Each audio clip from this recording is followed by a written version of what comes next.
नमस्कार दोस्तों, मैं हूं आपका दोस्त अजय कुमार यादव।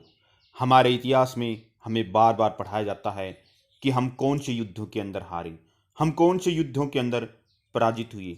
लेकिन इस बात को बहुत कम पढ़ाया जाता है कि हमने कितना लंबा संघर्ष किया। आज़ादी के लिए देश के ऊपर आक्रमण करने वाले आक्रांताओं के खिलाफ हम किस बहादुरी से लड़े। रामधारी सिंह दिनकर जी ने अपनी एक कविता के अंदर लिखा है, साकार दिव्य गौरव विराट पोरस के पूंजी भूत ज्वाल, मेरी जननी के हिमक्रीट मेरे भारत के भूभाल, तेरी सीमा खड़े क्रांत सीमापति तूने की पुकार, पद्दलित से पीछे करना पहले ले मेरा सिर उतार। यहाँ पर जब मातृभूमि के ऊपर आक्रमण हुए तो एक के बाद एक आगे से आगे बढ़कर वीरों ने अपना बलिदान दिया कि पहले देश की धरती के ऊपर बलिदान मैं होना चाहता हूँ। क्या हिंदू एक हारी हुई कौम है? नहीं, हिंदू एक हारी हुई कौम नहीं है। इस देश के निवासी हिंदुओं ने, आर्यों ने संघर्ष किया और कई शताब्दियों तक संघर्ष किया। देश के ऊपर पहला मुस्लिम आक्रमण 712 ईस्वी के अंदर हुआ था, जिसमें मोहम्मद बिन कासिम ने सफलता प्राप्त की थी। लेकिन कुछ सालों के बाद मोहम्मद बिन कासिम के शासन को उखाड़ फेंका गया। उसके बाद इस देश ने 712 ईस्वी के बाद की बात करें तो लगातार 1192 ईस्वी तक, जब तक मोहम्मद गौरी का मुस्लिम साम्राज्य इस देश के अंदर स्थापित नहीं होगा, तब तक लगभग 4 शताब्दियों तक मुस्लिम आक्रांताओं से हमेशा संघर्ष किया। दुनिया का कोई भी देश ऐसा देश नहीं जो 400 साल तक इस्लामी आक्रमण से अपनी रक्षा कर सका और इस्लाम के सामने छाती ठोककर, इस्लामी आक्रांताओं के सामने छाती ठोककर अपनी मातृभूमि की रक्षा कर सका।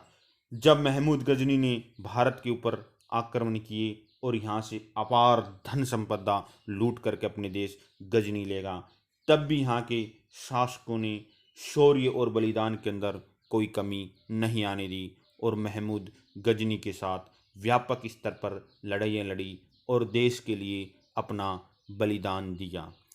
हालांकि उस समय की परिस्थितियों के अनुसार, उस समय के अनुसार हमारा देश कई प्रकार के छोटे छोटे रजवाड़ों के अंदर बटा हुआ था और कई बार देश के अंदर एकता की कमी भी होती थी कि एक अकेला राजा विदेशी आक्रमणकारी के खिलाफ लड़ता था, जिससे परिणाम कई बार उलट मिल जाते थे।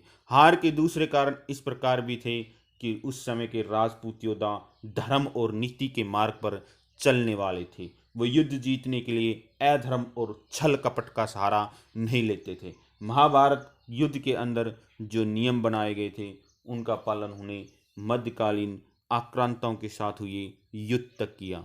दूसरी तरफ जो विदेशी आक्रमणकारी थे वे येन केन प्रकारेण किसी भी प्रकार के छल कपट से केवल युद्ध जीतना चाहते थे। ये भी हमारी कमजोरी रही कि आखिर हमें हार का सामना करना पड़ा और देश गुलामी की बेड़ियों के अंदर जकड़ लिया गया। इतना व्यापक संघर्ष जितना इस देश के निवासियों ने किया है, विश्व के इतिहास में कहीं कहीं देखने को मिलता है। कहते हैं कि जीतने के बाद तो हर कोई उस सफलता को देख सकता है, जश्न मना सकता है, लेकिन बहादुर तो वो होता है जो लगातार संघर्ष करे, हारने के बाद भी फिर उठ करके खड़ा हो जाए और फिर संघर्ष करे, वही वीर और महान होता है। प्रिय मित्रों, आज की वीडियो में इतना ही। वीडियो कैसा लगा लाइक करें, कमेंट करें, चैनल को सब्सक्राइब करें, अपने भाई को इसी प्रकार सपोर्ट करते रहें। जय हिंद, जय भारत।